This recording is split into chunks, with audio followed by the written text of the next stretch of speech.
만군의 주님, 주님이 계신 곳이 얼마나 사랑스러운지요. 내 영혼이 주님의 궁전뜰을 그리워하고 사모합니다. 내 마음도 이 몸도 살아계신 하나님께 기쁨의 노래 부릅니다. 만군의 주님, 나의 왕 나의 하나님, 참새도 주님 제단 곁에서 제 집을 짓고 제비도 새끼칠 보금자리를 얻습니다. 주님의 집에 사는 사람들은 복됩니다. 그들은 영원토록 주님을 찬양합니다. 아멘.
교동문 35번 시편 84편 말씀입니다. 만군의 여호와여, 주의 장막이 어찌 그리 사랑스러운지요.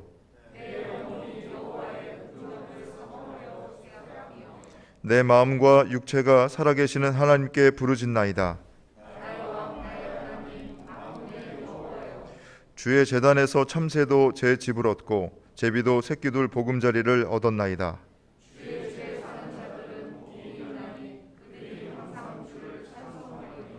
주께 힘을 얻고 그 마음에 시온에 데려가 있는 자는 복이 있나이다. 그곳에 많은 샘이 있을 것이며 이른 비가 복을 채워주나이다.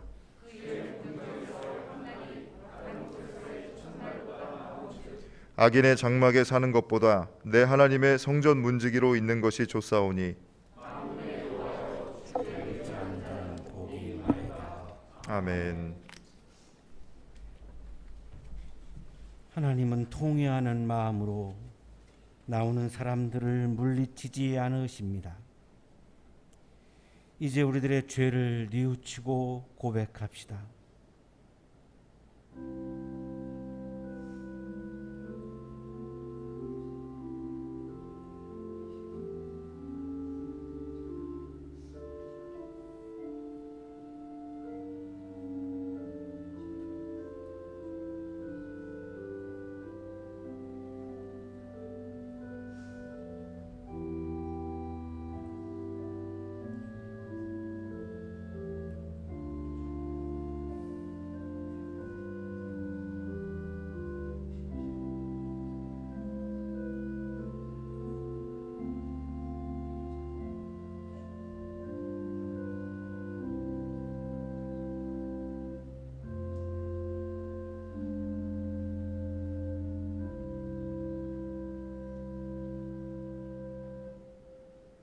우리가 우리 죄를 자백하면 하나님은 신실하시고 의로우신 분이셔서 우리 죄를 용서하시고 모든 불의에서 우리를 깨끗하게 해 주실 것입니다. 아멘.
다 같이 기도 드리시겠습니다.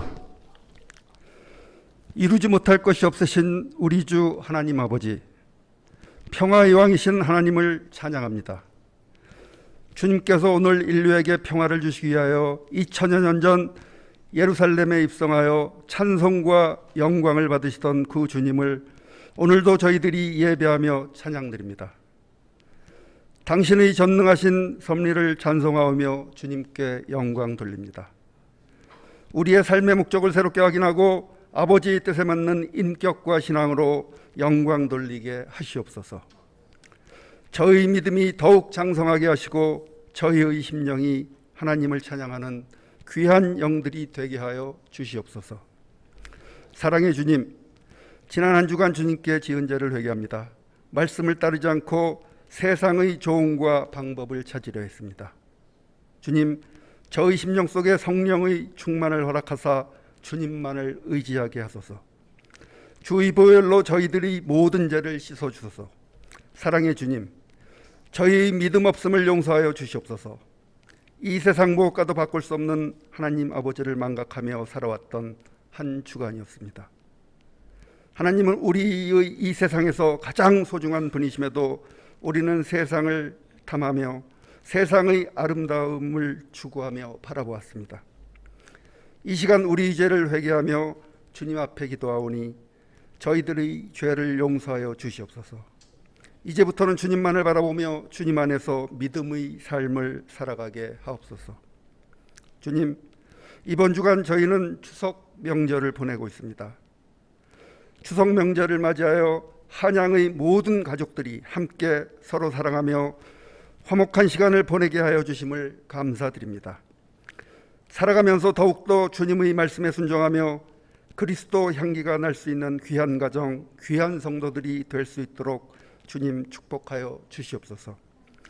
이 시간 우상을 섬기고 또 다른 죄를 범하고 있는 사람들이 있다면 주님, 그들을 용서하여 주시고 생명의 길을 걸을 수 있도록 주님의 전으로 인도하여 주시옵소서. 능력의 주님, 결실의 계절을 맞이하여 저희들은 주님 앞에서 얼마나 많은 열매를 맺었는지 우리의 삶을 돌아보게 하여 주시옵소서.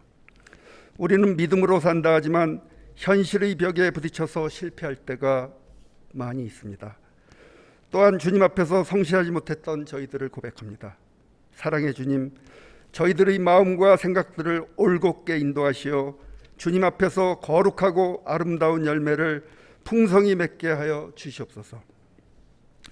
지혜의 열매를 맺게 하시고 온유의 열매를 맺게 하시며 믿음의 열매를 맺게 하시고 거룩하고 순결한 그리스도인의 삶을 살아가게 하여 주시옵소서.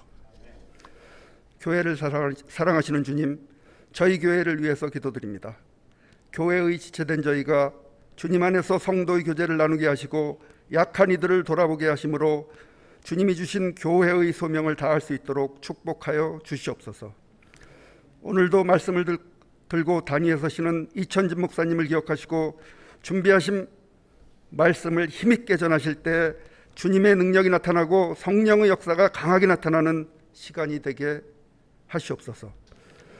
주님께 찬양드리는 칼로스 성가대와 모든 예배위원들에게도 성령 충만함을 주시옵소서. 이 모든 말씀 거룩하신 우리 주 예수 그리스도의 이름으로 기도드립니다. 아멘.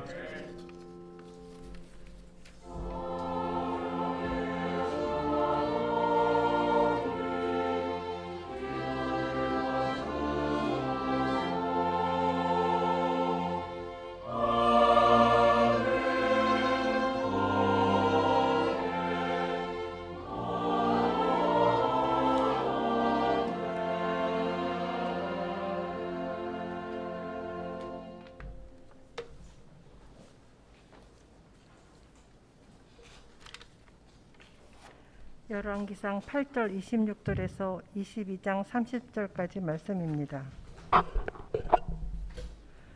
그런 다음에 솔로몬은 이스라엘 온 회중이 보는 데서 주님의 제단 앞에 서서 하늘을 바라보면서 두 팔을 들어서 펴고 이렇게 기도하였다. 주 이스라엘의 하나님, 위로 하늘에나 아래로 땅에나 그 어디에도 주님과 같은 하느님은 없습니다. 주님은 온 마음을 다 기울여 주님의 뜻에 따라 사는 주님의 종들에게는 세우신 언약을 지키시고 은혜를 베푸시는 분이십니다. 주님께서는 주님의 종인 내 아버지 다윗 임금에게 약속하신 것을 지키셨으며 주님께서 친히 그에게 말씀하신 것을 오늘 이렇게 손수 이루어 주셨습니다. 이제 주 이스라엘의 하나님, 주님께서 주님의 종인 내 아버지 다윗 임금에게 말씀하시기를 내 자손이 저마다 길을 삼가서 내가 내 앞에서 살아온 것 같이 그렇게 살면 내 자손 가운데서 이스라엘의 왕위에 앉을 사람이 내 앞에서 끊어지지 않게 하겠다 하고 약속하신 것을 지켜주시기를 바랍니다. 그러므로 이제 이스라엘의 하나님, 주님의 종인 제 아버지 다윗 임금에게 약속하신 말씀을 주님께서 이루어 주시기를 빕니다. 그러나 하나님께서 땅 위에 계시기를 우리가 어찌 바라겠습니까? 저 하늘 위의 하늘에라도 주님을 모시기에 부족할 터인데 제가 지은 이 성전이야 더 말하면 무엇하겠습니까? 그러나 주 나의 하느님, 주님의 종이 드리는 기도와 간구를 돌아보시며 오늘 주님의 종이 주님 앞에서 부르짖으며 드리는 이 기도를 들어주십시오. 주님께서 밤낮으로 눈을 뜨시고 이 성전을 살펴주십시오. 이곳은 주님께서 내 이름이 거기에 있을 것이다 하고 말씀하신 곳입니다. 주님의 종이 이곳을 바라보면서 기도할 때 이 종의 기도를 들어주십시오. 그리고 주님의 종인 나와 주님의 백성 이스라엘이 이곳을 바라보며 기도할 때 그 기도를 들어주십시오. 주님께서 계시는 곳 하늘에서 들으시고 들으시는 대로 용서해 주십시오. 구약의 말씀입니다.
계시는 분과 사랑의 인사 나누시겠습니다. 사랑합니다. 우리 추석 명절 인사도 좀 하실까요? 행복한 추석 되세요. 추석 명절 인사도 좀 하시겠습니다.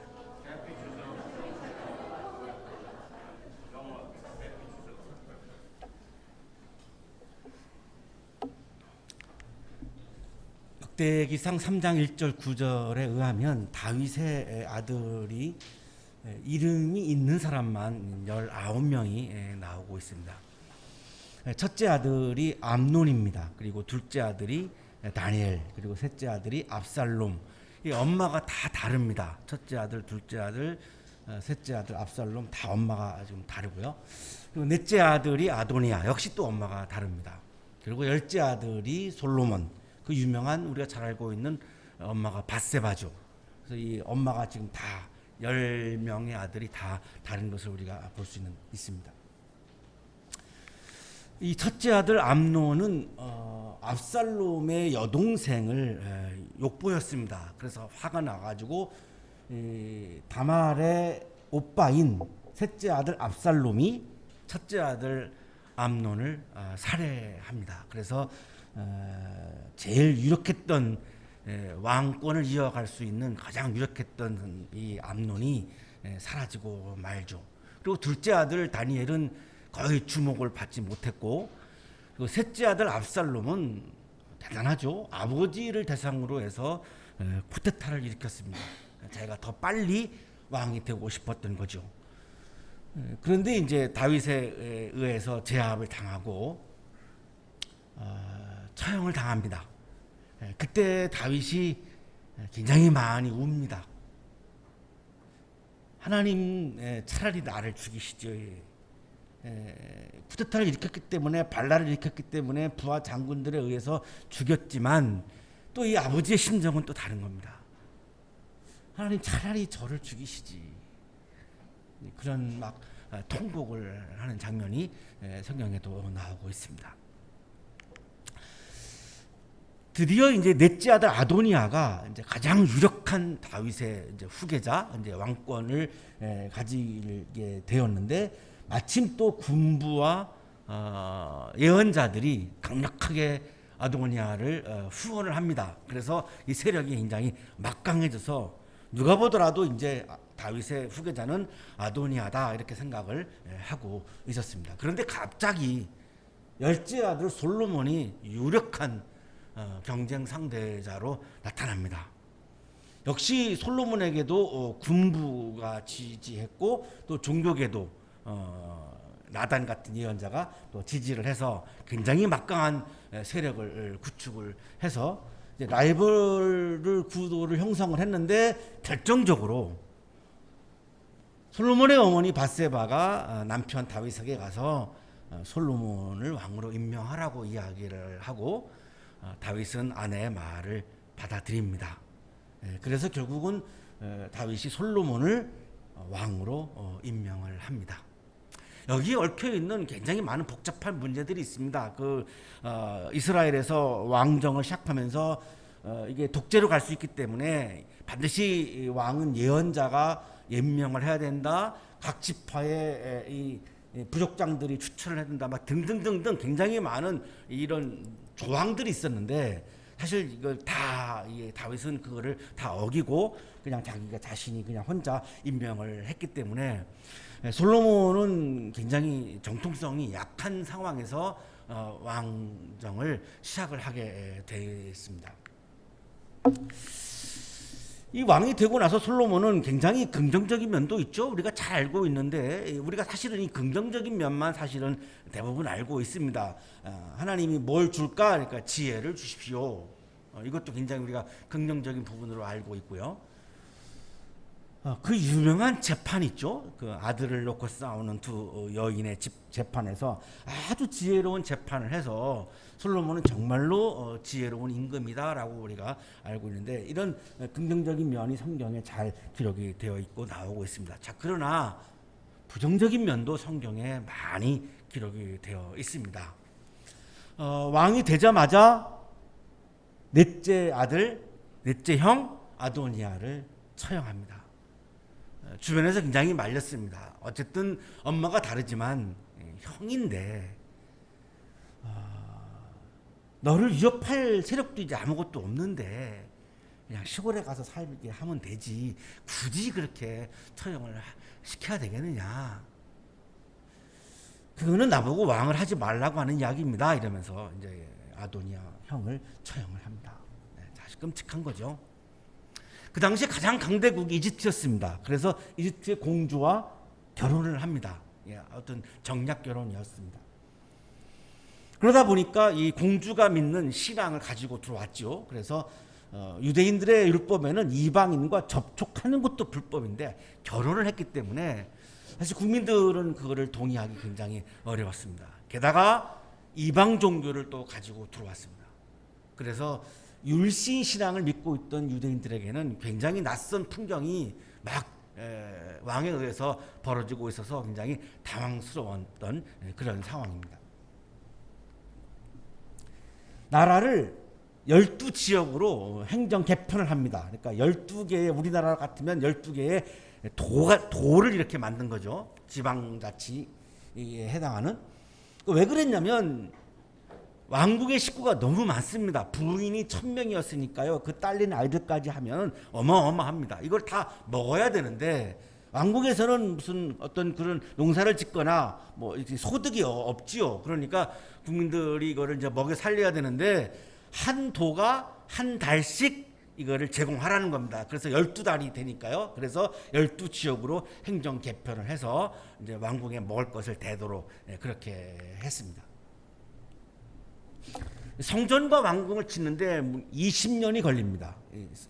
오늘 우리가 지금 보려고 하는 성전은 7년 걸렸고 솔로몬 왕이 사는 왕궁을 13년에 걸쳐서 지었으니까 20년 동안 그 건물을 지었습니다. 그러니까 굉장히 많은 강제노동이 이루어졌고 그것도 부족하니까 나라의 땅과 도시를 외국에 팔았습니다.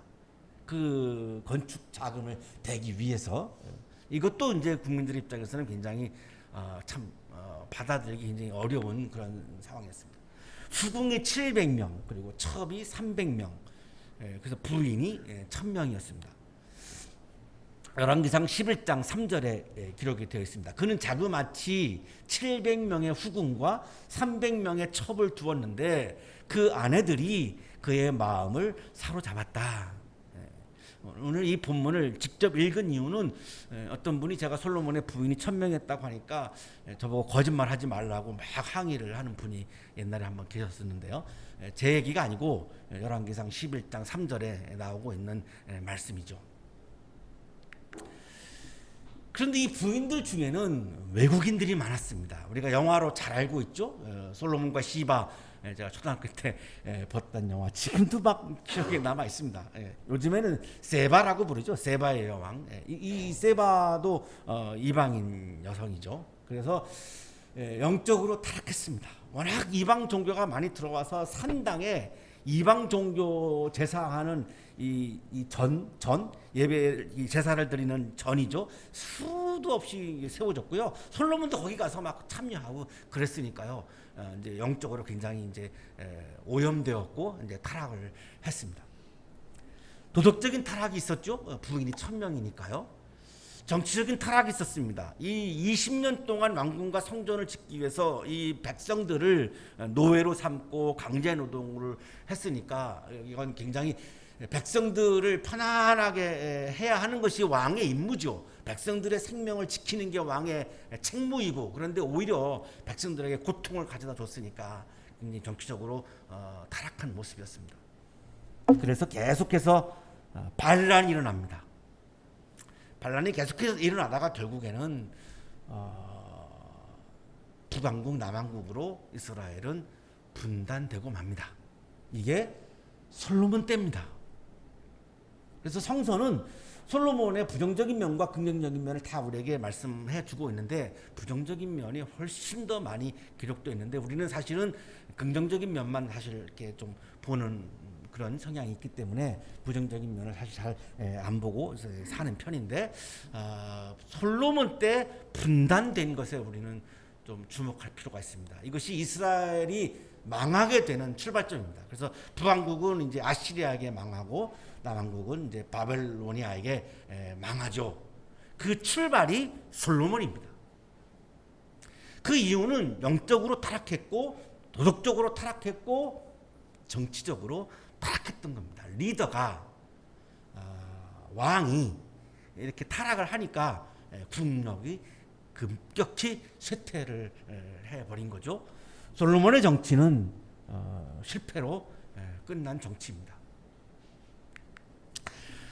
주전 961년에 솔로몬이 왕이 됐습니다. 그리고 2년 후죠. 주전 959년에 성전 착공에 들어갑니다. 이때만 하더라도 솔로몬의 믿음이 굉장히 건강했습니다. 왜 2년 만에 바로 다른 것도 할 일이 많은데 성전 착공을 했을까요? 아버지 다윗에게 하나님이 약속의 말씀을 주신 것을 기억하고 있기 때문입니다.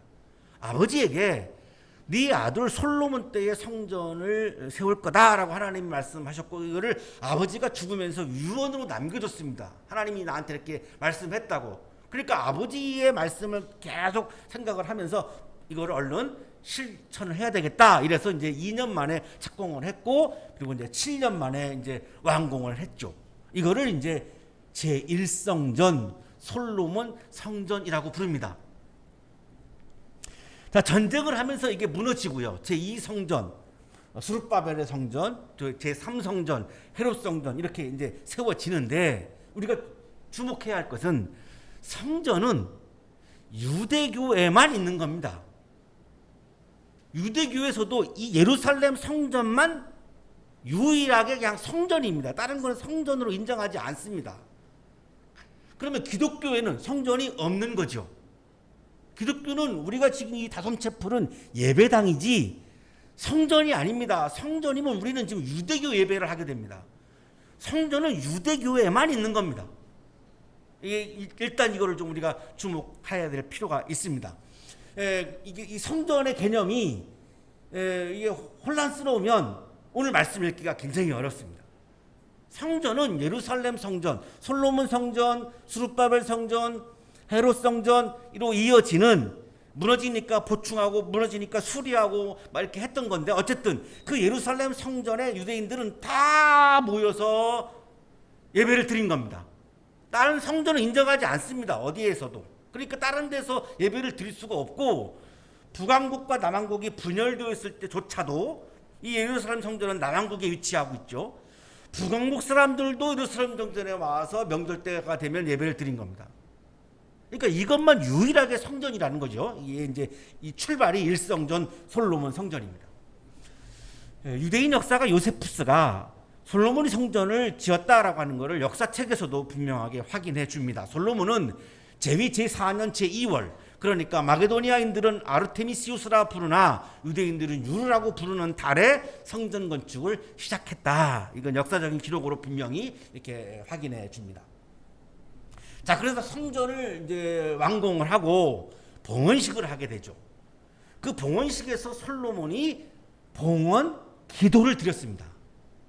오늘 우리가 받고 있는 성서일과 열왕기상 8장 22절 30절의 말씀은 그 봉헌 기도문 중에 일부입니다. 봉헌 기도문입니다. 근데 이 봉헌 기도문을 함께 보겠는데요. 이때만 하더라도 솔로몬의 신앙이 굉장히 건강했습니다. 이 기도문을 보면 굉장한 믿음을 가지고 있었다라고 우리가 확인할 수 있습니다. 그 이후에 이제 타락을 한 거죠. 봉헌식을 할 때에 이제 여러 가지 그 건축에 대해서 이제 발표도 하고 이제 그렇게 하죠. 근데 이제 이 성전의 크기가 나오는데 이렇게 뭐 60자, 뭐 20자, 뭐 30자 이렇게 나오는데요. 오늘날의 도량령으로 바꾸면은 이 길이가 27m입니다. 27m. 그리고 넓이가 9m, 높이가 14m. 이런 정도의 크기의 이제 성전을 이제 짓고 이제 봉헌식을 하는 거죠. 성전의 구조는 이제 입구에 이제 돌출 현관이 있는데 히브리어로 이거를 이제 우람이라고 이제 부릅니다. 그리고 들어오면 이제 본당이 있습니다. 이걸 헤칼이라고 히브리어로 이렇게 부르고요. 그리고 이제 언약궤가 이제 모시고 있는 지성소가 있는데 이걸 이제 데비르라고 이제 히브리어로는 그렇게 부르는데요. 이렇게 성전 구조가 이렇게 되어 있습니다. 성전을 완공하고 나가서 다윗이 이제 솔로몬이 이제 제일 먼저 이제 했던 것이 언약궤, 모세가 받은 이제 언약궤가 있죠. 이거를 지성소에다가 이제 옮겨 놓습니다. 성전의 중심은 말씀이다라고 하는 상징입니다. 이 언약궤에는 모세가 받은 십계명 돌판 2개가 들어있죠. 왜 성전을 짓자마자 바로 그 모세가 받은 돌판을 지성소로 옮겼냐면 이 성전의 핵심은 하나님의 말씀이다라고 하는 상징입니다.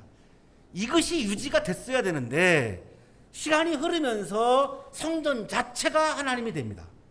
하나님의 말씀은 격화되고 이 성전 건물 자체가 하나님처럼 우상처럼 숭배를 하게 되는 신앙의 변질이 가져오게 됩니다. 솔로몬도 마찬가지고요. 여기가 이제 영적 타락을 하는 출발점이라고 볼 수 있습니다. 그리고 이제 제사장들이 이제 옮겨놓고 나오는데 주의 영광이 가득했다 이렇게 이제 기록이 되어 있고 드디어 이제 솔로몬이 참여한 회중들을 향해서 연설을 하고요. 연설이 끝나고 이제 봉헌 기도를 합니다. 자, 봉헌 기도 시작이 이렇게 이제 나오죠. 22절에 솔로몬은 이스라엘 온 회중이 보는 데서 주님의 제단 앞에 서서 하늘을 바라보면서 두 팔을 들어서 펴고 기도하였다. 자, 여기서 아직 기도문은 아니죠. 기도하는 상황을 우리들에게 전해주고 있는데요. 우리가 주목할 것은 솔로몬이 하늘을 바라보면서 기도했다는 겁니다. 왜 솔로몬이 하늘을 바라보면서 기도를 했을까요? 솔로몬의 믿음은 하나님은 이 성전 안에 갇혀 있는 분이 아니고 하늘에 계시는 분이다. 하늘이라고 하는 말은 온 우주를 의미합니다. 하나님은 온 우주에 계시는 위대하신 하나님이라는 겁니다. 성전 한 성전 한 군데 이렇게 갇혀 있으면 굉장히 폭이 좁은 거죠. 영향력도 좁은 거고 능력도 작은 거고 하나님은 그런 하나님이 아니라 온 우주 어디에나 다 계시는 그렇게 위대한 하나님이라는 겁니다. 이거를 반성전 신학이라고 부르는데요.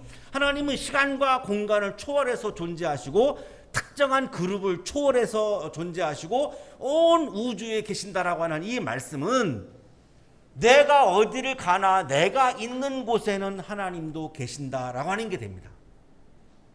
굉장히 우리들에게 은혜가 되는 거죠. 하나님이 성전 안에만 계시면 내가 성전 바깥에 가 있으면 하나님은 나와 함께 하지 못하는 분이 되어버립니다. 우주 어디에나 계시는 분이기 때문에 내가 어디를 가든 하나님은 나를 나와 동행하시고 내가 어디에 있든 내가 있는 곳에 하나님은 함께 계시는 위대한 하나님이신 겁니다. 이 믿음을 가지고 솔로몬은 위대한 하나님을 찬양하고 인정하면서 그래서 위대하시기 때문에 나의 기도를 응답하실 것이다 라고 하는 기대와 확신을 가지고 기도를 시작하는 겁니다. 기도할 때 하나님의 위대함을 인정하지 아니하면 그 기도가 응답되리라고 하는 그 확신과 기대를 갖기가 어렵죠. 그래서 솔로몬은 이런 확신과 기대가 어디에서 왔냐면 위대하신 하나님에 대한 인정, 여기에서 이제 기대와 확신이 왔던 거죠. 자, 드디어 이제 기도가 시작됩니다. 주 이스라엘 하나님, 위로 하늘에나 아래로 땅에나 그 어디에도 주님과 같은 하나님은 없습니다. 우리가 주목할 구절은 주님과 같은 하나님은 없습니다. 요 부분입니다. 유대인들의 신앙은 유일신앙입니다. 모노테이즘이라고 부르는데요. 그러면 다른 신은 없는 거죠. 그런데 왜 이렇게 표현할까요? 주님과 같은 하나님은 없습니다. 그 이유는 주변에 있는 이방 국가들도 다 다른 신을 섬기고 있고 자꾸 논쟁이 벌어지는 거죠. 자, 이방인들에게 하는 이야기입니다. 너희들이 믿는 신은 하나님과는 비교도 되지 않는다. 하나님만이 최고의 하나님이다. 이게 최고의 신세상, 신사상, 헤노데이즘이라고 부르는데 그런 표현이죠. 주님과 같은 하나님은 없습니다. 다른 어떤 신과도 비교가 되지 않는 위대하신 하나님이라는 겁니다. 자, 그리고 나서 아버지를 기억합니다. 하나님은 아버지 다윗에게 말씀하신 것을 다 약속하신 것을 이루셨다고 전해 들었습니다. 아버지로부터.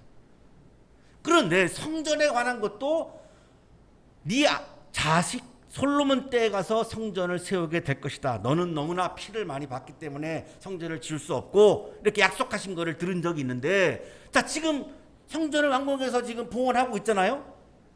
이거는 하나님의 약속이 지금 이루어지고 있는 거구나. 굉장히 아름다운 신앙이죠. 이거를 내가 지었다고 생각하지 않았습니다.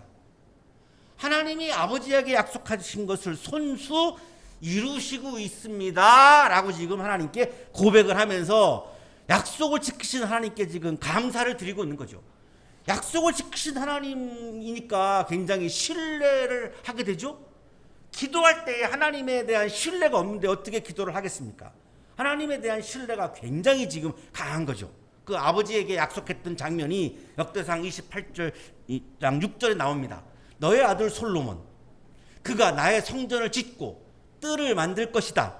내가 그를 나의 아들로 삼으려고 선택하였으니 나는 그의 아버지가 될 것이다. 하나님이 다윗에게 하신 말씀이거든요. 자, 이것이 그대로 현실로 이루어지니까 하나님에 대한 신뢰가 막 솔로몬에게는 이제 높아지고 있고, 하나님은 약속을 지키시는 분이구나 라고 하는 것을 확신합니다. 그러고 나니까 솔로몬의 마음속에 중요한 게 있죠. 이 왕조가 아버지로부터 물려받았는데 나에게서 끊어지면 안 되잖아요. 계속 이어져 가야 될 거 아니겠습니까? 이게 굉장히 중요한 거죠. 그런데 아버지한테 이걸 약속한 거를 들었거든요. 이 왕조가 끊어지지 않고 다윗 왕조는 계속 이어진다라고 하는 거를, 그래, 조건이 있어요. 이렇게 하면, 율법을 잘 지키면, 하나님을 잘 섬기면, 하나님께 잘 순종을 하면 다윗의 왕조는 영원히 이어진다라고 하는 약속을 아버지에게 했거든요. 이걸 기억이 나가지고 하나님, 성전을 세운다라고 하는 약속도 이루셨는데 왕조가 계속 이어지는 것도 이루어 주셔야죠. 이걸 이제 청원 기도라고 하죠. 이걸 이어지게 해달라고 하는, 왕조가 끊어지지 않게 해달라고 하는 청원 기도를 지금 드리고 있는 겁니다. 솔로몬에게는 굉장히 중요한 거죠. 그렇게 살면 내 자손 가운데서 이스라엘의 왕이 앉을 사람이 내 앞에서 끊어지지 않게 하겠다 하고 약속하신 것을 지켜주시기를 바랍니다. 청원하는 거죠. 그러나 하나님께서 땅 위에 계시기를 우리가 어찌 바라겠습니까? 저 하늘 위의 하늘이라도 주님을 모시기에 부족할 터인데 제가 지은 이 성전이야 더 말하여 무엇하겠습니까? 27절을 보면 솔로몬의 믿음이 굉장히 아름다웠습니다. 하나님은 너무나 위대하신 분이어서 하늘 위에 또 하늘이 있다고 믿었습니다. 이 세계관이 그 당시에는 그랬습니다. 그래서 하늘 위에, 그 위에 있는 하늘에도 하나님을 모실 수가 없다. 워낙 위대한 분이니까. 그런데 지금 봉헌하고 있는 이 성전에 하나님을 모신다고? 그거는 말도 되지 않는다. 이 성전 안에만 갇혀있는 하나님은 그런 분이 아니다. 어마어마하게 온 우주 안에 계시는 우주적인 하나님이고 위대하신 하나님이어서 제가 지은 이 성전에 하나님을 모실 수 없습니다. 이렇게 지금 고백하는 거죠. 굉장히 건강하고 아름다운 신앙이죠. 하나님은 하늘 위에 하늘도 모실 수 없고 초월적인 하나님이기 때문에 우리가 물리적으로 눈으로 볼 수 있는 지금 이 성전 안에도 모실 수 없는 분이고, 이렇게 아름다운 믿음이 변질됩니다. 이 성전은 하나님을 위해서 세운 거죠. 그런데 이제 후에 정치를 이제 하면서 계속 압박도 받고 어려움도 당하고 막 그러지 않겠습니까? 그런데 온 국민 백성들의 센터가 성전입니다. 온 나라의 중심이 이스라엘은 성전입니다. 그 당시에 성전 중심의 국가입니다.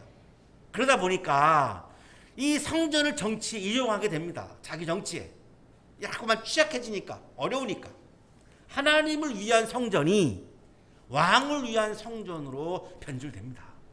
이것이 솔로몬의 영적인 타락이었던 겁니다.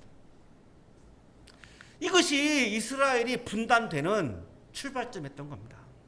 굉장히 안타까운 장면입니다. 하지만 이 성전 봉헌 기도문을 할 때는 솔로몬의 믿음이 너무너무 아름답습니다. 우리가 확인할 수 있습니다.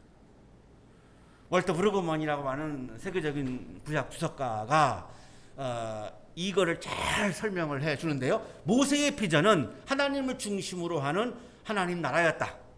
그래서 말씀 중심이었다. 말씀판, 십계명. 솔로몬의 비전은 왕을 중심으로 하는 왕의 나라였다. 그래서 성전이 왕을 위해서 존재하게 만들었다. 솔로몬의 성전은 왕을 위한 것이었지 하나님을 위한 것이 아닌 것으로 변질되고 말았다. 아주 자세하게 우리가 이해하기 쉽게 이 월터 브루그먼이라고 하는 분이 콜롬비아에서 가르쳤던 그런 분인데요. 오늘날에도 굉장히 존경받는 성서 주석가인데 아주 자세하게 설명을 잘해 주었습니다. 제가 간단하게 좀 요약을 하고 있는데요.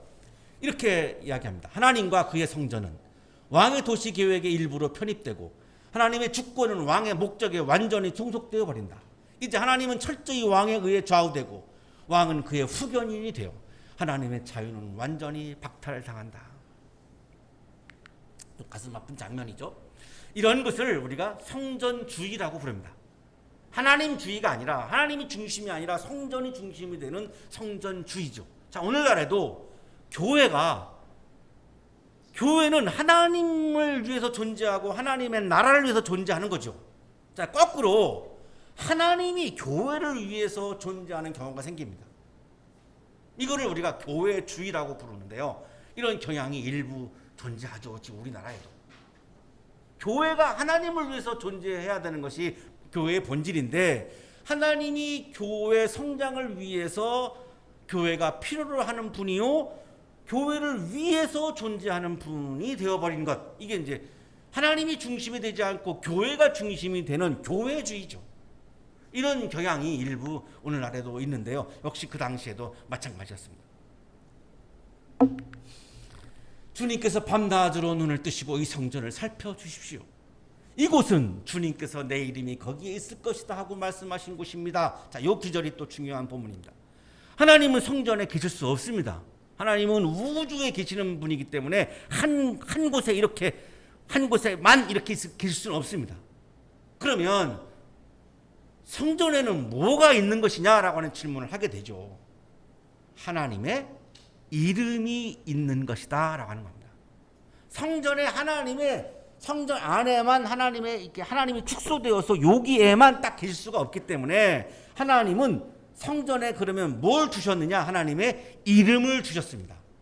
이걸 성명신학이라고 부르는데요. 신명기 12장 5절에 있습니다. 당신들의 하나님이 자기의 이름을 두려고 거초로 삼으신 당신들을 모든 지파 가운데서 택하신 그곳으로 찾아가서 예배를 드려야 합니다. 하나님이 이름을 두신 곳이 성전이고 너희들은 성전에 가서 예배를 드려야 한다. 그래서 유월절 등등 명절이 되면 모두 다 성전을 찾아갔던 겁니다. 유대인들은. 왜? 거기 하나님의 이름을 두신 곳이기 때문에. 그러니까 성전이 불타도 하나님의 이름은 남아있죠. 나중에 이제 성전이 불타죠.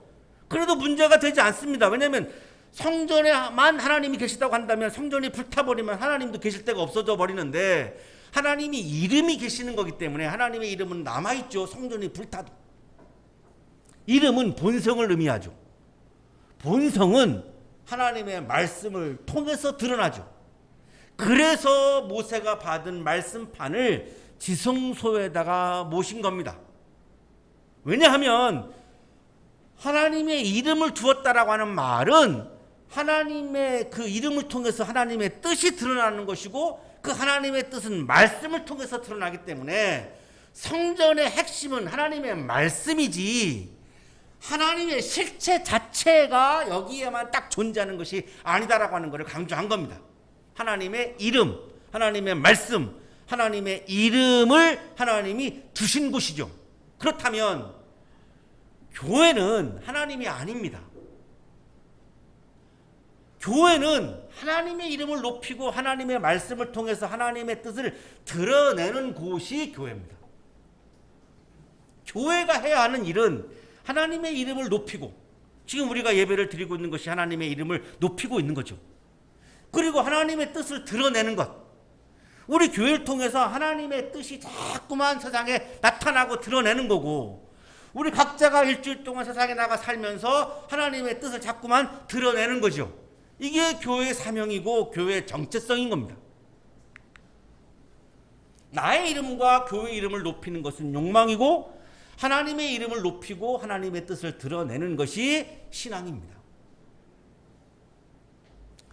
나의 이름과 교회 이름을 높이는 것은 욕망이고, 하나님의 이름을 높이고 하나님의 뜻을 드러내는 것이 신앙입니다. 하나님이 우리 교회에다가 하나님의 이름을 주셨습니다. 그래서 그 하나님의 이름을 통해서 하나님의 뜻을 여기다가 담가 놓으셨습니다.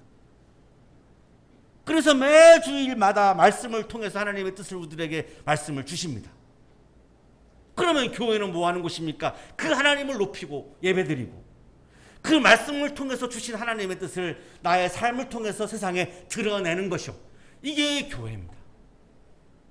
그래서 교회는 건물이 아니라, 에클레시아라고 하는 교회는 사람의 모임을 의미하는 겁니다. 건물이 아닙니다. 교회의 개념은 건물의 개념이 아니라 사람의 모임을 의미하는 겁니다. 주님의 종인 나와 주님의 백성 이스라엘이 이곳을 바라보며 기도할 때에 그 기도를 들어주십시오. 백성들을 굉장히 솔로몬이 사랑하는 마음이 있었어요. 백성들이 이제 이 성전을 바라보면서 기도할 터인데, 성전을 바라보며 기도할 때마다 그 기도를 들어주시고 응답해 주십시오. 하나님 어디 계십니까? 하늘에 계시죠? 하늘에서 다 들으시지 않습니까? 멀지만 다 들으시잖아요. 그걸 하늘에서 들으시고 우리 백성들의 기도를 다 들어주십시오. 응답해 주십시오. 용서해 주시고 다 그 기도를 들어주십시오. 굉장히 간절한 마음이 막 느껴집니다. 자, 문제는 성전을 바라보면서 기도할 때에 기도에 응답해 달라고 기도했는데, 솔로몬이, 자, 오늘날 그럼 우리는 성전을 우리도 바라보면서 기도를 해야 되는데 성전이 없습니다. 문제는 성전이 존재하지 않습니다. 지금 이 땅에는. 옛날에 있었지 지금 없습니다. 그럼 우리가 무엇을 바라보면서 기도해야 되는가라고 하는 질문이 생기죠. 이 말씀 묵상하면서 제가 굉장히 걸렸고 시간이 많이 걸렸던 부분이 이겁니다. 30절 마지막까지 쫙 잘 나갔는데, 묵상이 하나님 성전을 바라보면서 기도하라고 그러셨는데 뭘 보면서 그럼 기도하죠? 성전이 없는데 뭘 보면서 기도하라는 말씀입니까? 우리가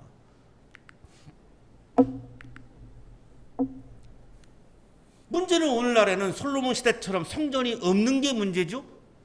초대교회 이 교인들도 예루살렘 성전에 가서 예배드리지 않았습니다. 기독교인들은 유대교 성전인 예루살렘 성전에 가지 않았습니다. 바울이 세워온 예배당에 모여서 예배를 드렸죠. 말씀 예배, 성찬 예배. 자, 그 바울이 우리들에게 복음을 전해주고 있습니다. 묵상하다가 저는 이 바울이 전해주신 이 말씀이 정말로 복음이었습니다. 이게 풀기 어려웠는데 이 바울의 말씀을 통해서 그냥 한꺼번에 확 풀어졌습니다. 바울은 고린도 전서에서 그리스도인이 성전이라고 말씀합니다. 고린도 전서 3장 16절입니다. 여러분은 하나님의 성전이며 그리스도인은 여러분이 하나님의 성전이며, 성전이 없으니까 바라보면서 기도할 게 없는데 바울이 여러분이 하나님의 성전이며 하나님의 성령이 여러분 안에 거하신다는 것을 알지 못합니까? 성전이 있다라고 확인해 준 거죠. 그 성전이 누구냐? 나라는 겁니다. 아주 가까운 곳에 있는 거죠. 어디 차 타고 안 가도 되죠. 성전이 나라는 겁니다. 그리스도인인 내가 성전이라는 겁니다. 교회 건물이 성전이 아니고 성령이 거하시는 내가 성전이라는 겁니다. 자, 그렇다면 성전을 바라보고 기도하는 것은 나를 바라보며 기도하면 되는 겁니다. 아주 쉬워졌죠? 나를 바라보면서 기도하는 거죠. 그러면 성전 봉헌 기도는 뭘까요? 나를 봉헌하는 기도입니다. 나를 드리는 기도입니다. 나의 믿음을, 나의 마음을, 나의 사랑의 실천을, 나의 삶을 하나님께 봉헌하고 하나님께 드리는 것이 오늘날에 솔로몬이 드렸던 나의 봉헌 기도, 성전 봉헌 기도입니다.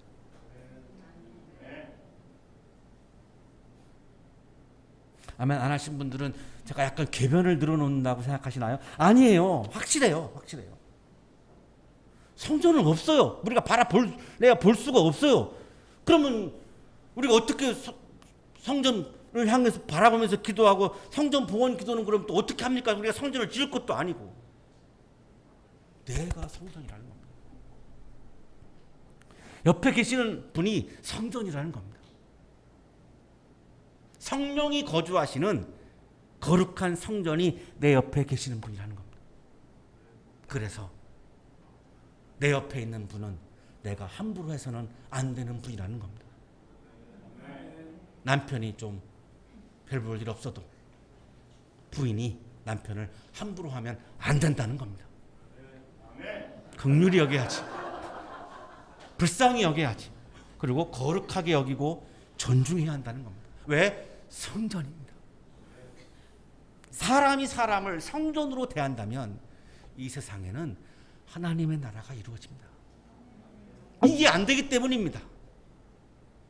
분명히 내가 성전이라고 말씀하셨는데 우리가 자꾸만 예배당을 성전으로 자꾸만 인식하다 보니 내 옆에 있는 사람이 성전임을 자꾸만 잊어버리는 겁니다.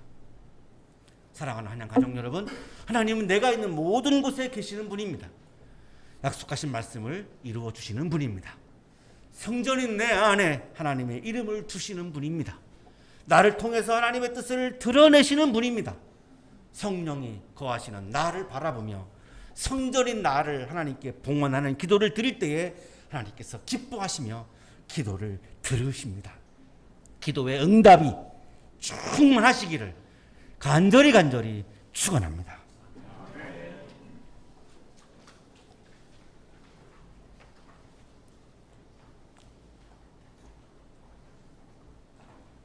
거룩하신 하나님, 우리 안에 성령을 거주하게 하시고 성전 삼아 주셨지만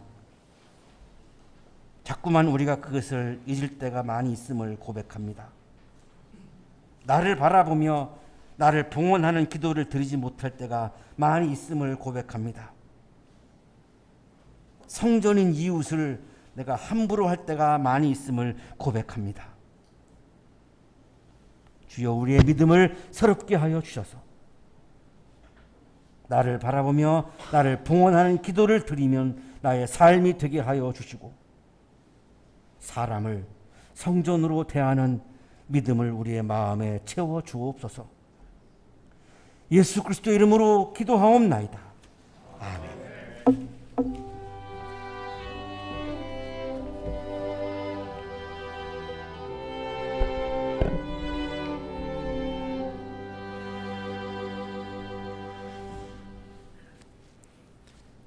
자, 오늘은 창조절 둘째 주일 추석 명절 연휴로 지내고 있습니다. 오늘도 믿음으로 예배드리시는 우리 한양대학교의 믿음의 가족분들 모두에게 우리 주 예수 그리스도의 은혜와 평강이 함께 하시기를 바랍니다. 자, 오늘 우리가 함께 들은 말씀처럼 주님은 우리 교회라든지 가정, 직장, 그 삶의 자리 어디에나 늘 함께 하시죠. 우리 예수님의 이름으로 한번 인사해 보겠습니다. 우리와 함께 하시는 하나님. 자, 임마누엘 이렇게 한번 인사해 볼까요? 옆에 계신 분들, 앞뒤에 계신 분들, 임마누엘 이렇게 인사해 보겠습니다. 주님이 우리와 함께 하십니다. 자, 다음 주일은 창조절 셋째 주일 추수감사절입니다. 지난주 주보에 또 오늘 주보에 추수감사절 헌금봉투 넣어드렸는데요. 필요하시는 분들 로비에서 구비되어 있으니 가져가시기 바랍니다. 다음 주 성서일과 본문 시편 126편 1절에서 6절까지의 말씀입니다. 이 말씀을 가지고 담임 목사님께서 눈물을 흘리며 씨를 뿌리는 사람은 기쁨으로 거둔다 라는 제목으로 말씀 전해 주실 텐데 주중에 본문을 묵상해 주시기 바랍니다. 자, 예배 후에 기획위원회의 세미나실에서 잠시 모이도록 하겠습니다. 우리 교회는 매일 오전 9시 몸이 편찮으신 분들 위해서 마음을 모아 기도드리고 있습니다. 이 환절기에 건강상 어려움 겪고 계신 분들 많이 계신데 우리 주위에 계신 분들 이 삶의 환경과 건강 위해서 기도해 주시기 바랍니다. 그리고 아울러서 감소세에 접어든 이 코로나 상황에서 여전히 사투 중인 우리 의료진들, 또 방역의 손길들, 또 위중증 환자와 가족들, 우리 한양대학교 학생들, 교직원분들, 그리고 한양대학교의 교우들, 한양학원에 속해 있는 모든 우리 구성원들 위해서도 따뜻한 마음으로 기도해 주시기 바랍니다. 자, 주일 예배는 오전 11시에 예배당에 함께 모여서 드리고 있습니다. 자, 일상의 회복 단계에서 이제 예배가 이전처럼 회복되는 그런 단계에 있습니다. 우리 주위에 계신 분들 권면해 주셔서 함께 예배 드리시기 바랍니다. 불가피한 상황으로 예배당에 참석하지 못하시는 분들 위해서 유튜브에서 예배 드리실 수 있도록 안내 문자 발송해 드리고 있습니다. 자, 예물 봉헌은 예배 시간 봉헌 순서에 드리고 있습니다. 예배당에 못 오시는 분들 헌금 계좌이체로 봉헌해 주시기 바랍니다. 방송 장비 교체를 위해서 기금을 적립하고 있습니다. 감사하게도 예배당의 그 영상이나 음향 장비 교체 위해서 기도하면서 봉헌해 주신 여러 교우분들 계신데 그 따뜻한 손길로 목적 헌금 잘 채워지고 있습니다. 견적받은 목표 금액이 대략 한 5천만 원 정도 되는데 지난주 집계를 해보니까 지금 현재 지금 한 달, 두 달 정도 된 것 같은데 166만 원 정도 지난주까지 적립되었습니다. 앞으로도 우리가 마음을 합해서 함께 기도해 주시면서 방송, 영상, 음향 장비 교체할 수 있도록 마음을 합해 주시기 바랍니다. 자, 그리고 오늘 좀 반가운 얼굴 소개해 드릴 텐데 우리 성가대에서 오늘 이제 봉헌 찬양도 맡게 되는 박효근 학생, 아주 힘 있는 목소리로 깊은 울림과 감동을 주는 아주 학생인데 우리 어머님이 우리 교회 방문해 주셨습니다. 어디 계시죠? 잠깐 자리에서 일어나실 때 우리가 따뜻한 마음으로 환영의 박수 보내드리겠습니다. 네, 감사합니다. 환영합니다.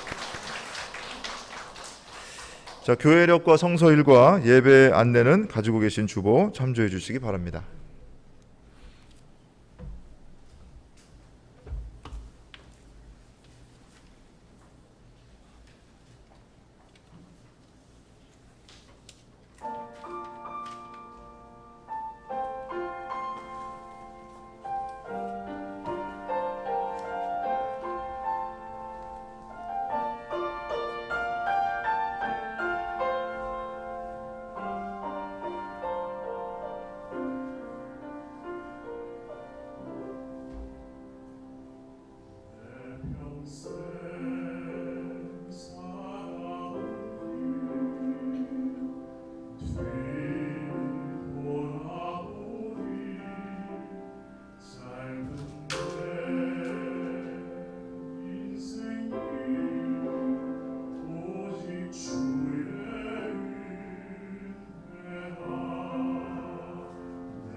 거룩하신 하나님, 우리 안에 하나님의 이름을 두시고 하나님의 뜻을 담가 주시고 또한 성령을 보내주셔서 하나님의 성전으로 거룩한 사람으로 살게 하시니 감사합니다. 날마다 삶 속에서 하나님의 뜻을 드러내며 나의 삶을 하나님께 봉헌하며 또한 살게 하시니 감사합니다. 하나님의 이름을 높이고 하나님의 뜻을 드러내어 하나님을 기쁘게 해드리며 살게 하시니 감사합니다. 감사의 마음을 찬양과 예물에 담아 드리오니 기쁘게 받아주시고 예물과 찬양을 드리는 손길 위에 크신 은혜를 부어 주옵소서. 예수 그리스도 이름으로 기도하옵나이다. 아멘.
이제는 우리에게 하나밖에 없는 생명까지도 아낌없이 우리에게 사랑으로 나누어 주시는 예수 그리스도의 은혜와 오늘도 우리에게 말씀을 주시는 하나님의 사랑하심과 생명을 주시는 성령의 역사하심이 주님께서 이름을 두신 주님께서 하나님의 뜻을 담가 놓으신 주님의 성령을 보내주신 나의 몸을 바라보며 하나님께 기도드리고 나의 삶을 하나님께 봉헌하며 하나님을 기쁘게 해드리는 아름다운 삶을 살아갈 것을 다짐하고 또 다짐하며 세상을 향하여 힘차게 나아가는 우리 모든 한양 가족들의 삶 속에 지금부터 영원토록 함께 하시기를 간절히 축원하옵나이다.